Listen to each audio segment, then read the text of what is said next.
హైదరాబాద్ లో గణేష్ నిమజ్జనం కోసం ఏర్పాట్లు జరుగుతున్నాయి. పండగ వాతావరణంలో నిమజ్జనం జరిగేలా పోలీసులు ప్రత్యేక చర్యలు తీసుకుంటున్నారు. ముఖ్యంగా హుసేన్ సాగర్ పరిసర ప్రాంతాల్లో నిఘా పెంచారు. ఇదే సమయంలో పోలీసులు కొన్ని కీలక నిబంధనలు ప్రకటించారు. అటు గణేష్ విగ్రహాల నిమజ్జనం వేళ కేంద్ర కాలుష్య నియంత్రణ మండలి పలు మార్గదర్శకాలను జారీ చేసింది.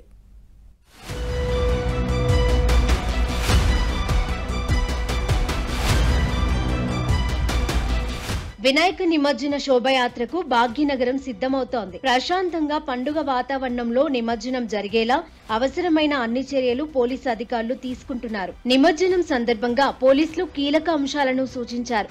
ఒక గణేష్ విగ్రహానికి ఒక వాహనం మాత్రమే అనుమతి ఉంటుందని వెల్లడించారు. విగ్రహాలను తీసుకెళ్లే వాహనాలకు నంబర్ను కేటాయిస్తారు. సౌత్ జోన్ పరిధిల నుంచి విగ్రహాలను తీసుకెళ్లేవారు ముందుగానే బయలుదేరాలని, వాహనానికి కేటాయించిన నంబర్ను ప్రదర్శించాలని తెలిపారు. విగ్రహాన్ని తీసుకెళ్లే వాహనం పైన లౌడ్ స్పీకర్లు, డీజేతో కూడిన మ్యూజికల్ సిస్టమ్ కు అనుమతి లేదని చెప్పారు. అలాగే రంగులు చల్లుకునేందుకు గన్స్, ఊరేగింపు సమయంలో బాణాసంచా వాడకూడదని స్పష్టం చేశారు.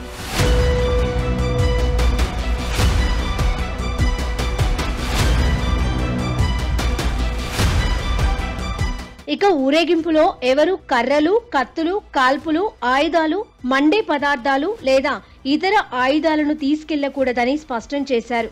ఊరేగింపులో ఎలాంటి రాజకీయ, రెచ్చగొట్టే ప్రసంగాలు, నినాదాలను చేయకూడదు. అలాగే రెచ్చగొట్టే సంకేతాలు ఉన్న బ్యానర్లు ఉపయోగించకూడదు. జనాలలో ఏ వర్గానికి చెందిన వారి మనోభావాలను దెబ్బతీసేలా ఇతర రెచ్చగొట్టే చర్యలకు పాల్పడకూడదని హెచ్చరించారు. విగ్రహాన్ని తీసుకెళ్లే వాహనంలో మద్యం, మత్తుమందులను సేవించిన వ్యక్తులకు అనుమతి ఉండదని తేల్చి చెప్పారు. పోలీసు అధికారులు ఎప్పటికప్పుడు ఇచ్చే సూచనలను పాటించాలని, ఏదైనా అత్యవసర పరిస్థితి ఉంటే 100కి డయల్ చేసి సమాచారం ఇవ్వాలని సూచించారు.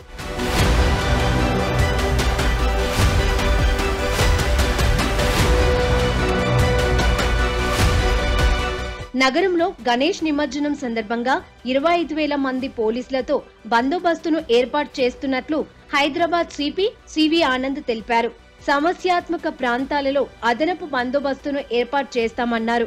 ఖైరతాబాద్ మహాగణపతిని మధ్యాహ్నం 1:30 లోపు నిమజ్జనం చేసేలా నిర్వాహకులతో చర్చించామని, దానికి వాళ్లు అంగీకరించారని తెలిపారు. నగర వ్యాప్తంగా అన్ని రకాల విగ్రహాలను కలిపి సుమారుగా 1,00,000 వరకు ఉండొచ్చన్నారు. 17వ తేదీన వేల సంఖ్యలో విగ్రహాలు నిమజ్జనం కానున్నాయని, తిలకించేందుకు పెద్ద ఎత్తున నగరవాసులు హుస్సేన్ సాగర్ పరిసరాలకు వస్తారని చెప్పారు. దీన్ని దృష్టిలో ఉంచుకుని అన్ని శాఖల అధికారులను సమన్వయం చేసుకుంటూ బందోబస్తును ఏర్పాటు చేస్తున్నామని సిపి ఆనంద్ వివరించారు.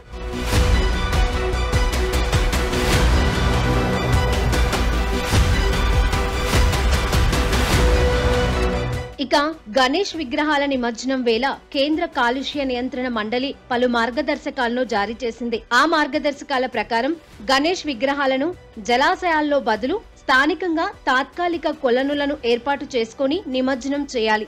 ఉత్పత్తైన వ్యర్థాలను స్థానిక సంస్థలు 24 గంటల్లోగా తరలించాలి. సైన్ బోర్డులు, అగ్నిమాపక పరికరాలు, బారికేడ్లను ఏర్పాటు చేయాలి. ప్రతి కొలను, జలాశయం వద్ద వ్యర్థాల సేకరణ కేంద్రాలను ఏర్పాటు చేయాలి. పూజ, ఇతర వ్యర్థాలను నిమజ్జనానికి ముందే సేకరించాలి. నిమజ్జన సమయంలో కాలుష్య కారకాలైన రంగులు వాడకుండా జాగ్రత్తలను తీసుకోవాలని కేంద్ర కాలుష్య నియంత్రణ మండలి సూచించింది.